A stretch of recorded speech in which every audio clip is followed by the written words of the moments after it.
kana baba ako anozviziva ini ndakashanda muHarare muya handiti muHarare cham ndakamushanda muya muHarare cham but dambudziko 1 randakaziva ndero Bulawayo Road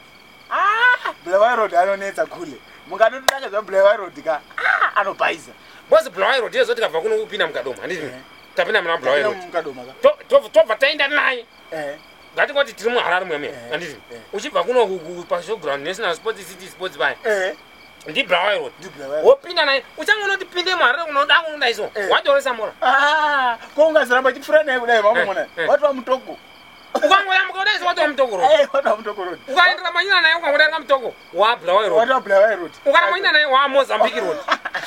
alone ko makambofamba naye ere kuuya kuno kudai so wakudzoka naye manje wakudzoka uchibva kwamutoko ukabva kwamutoko Harare Road andaenda kwari Bulawayo Road uchingorora naye uchipinda atwa Samora uchingonodai so atwa Bulawayo Road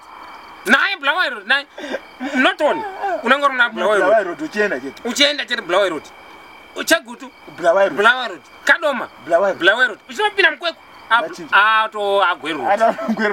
Road uchingoti kupedza gweru racho yato Bulawayo Road uchinopinda muBulawayo achinja Harare Road saka muze kuri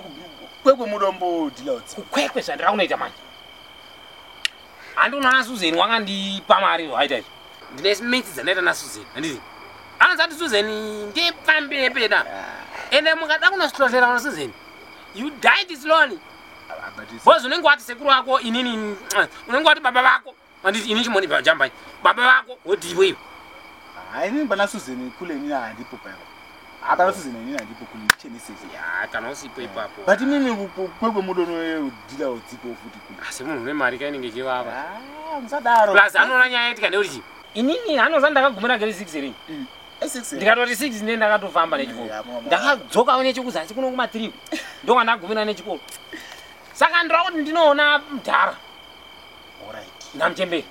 kumba ya bozi vakaita metse yekundiruta kundikanda kuno kuploti kuno iwo ndobva vaenda kunogara kweko kutaundi vachidza kuzonaka handiti saka ndira kuti ndinovaona vandipe mari yangu yese kubva pagrade 6 ngatingotangira pandakatarisira grade 4 grade 5 grade 6 grade 7 grade 8 grade 9 grade 10 kule kwese kwamusviki kwese kokoko atova mafomu zvaya ifomu iri ramakuto right kana pa mari yemafomu yacho handakutoipuwa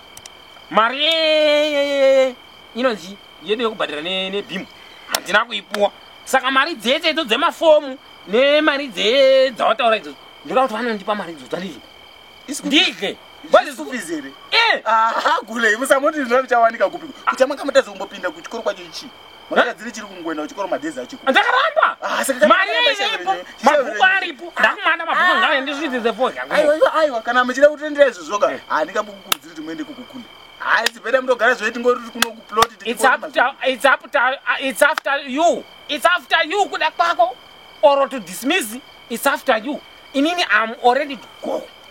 kunotora mari yangu yeschool fees iyoyo ndoyanayo kumambara kuno ndoirya kana ndichizongokwana ukulika pamari yacho pamuripa ukatika mukoma akauya kachadhuka ndakamuona uyo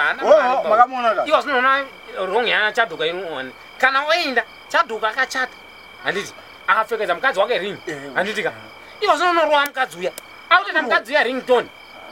zvonhu zvakanaka zvandaziya mukadzi wake anogara chichaima kumba kwamwe nekuti shuwa ndakapfekedzwa ring andirovazve kuita mukadzi rington akuti rington indoita ayo musaenda zvikuru because ini akanga andigira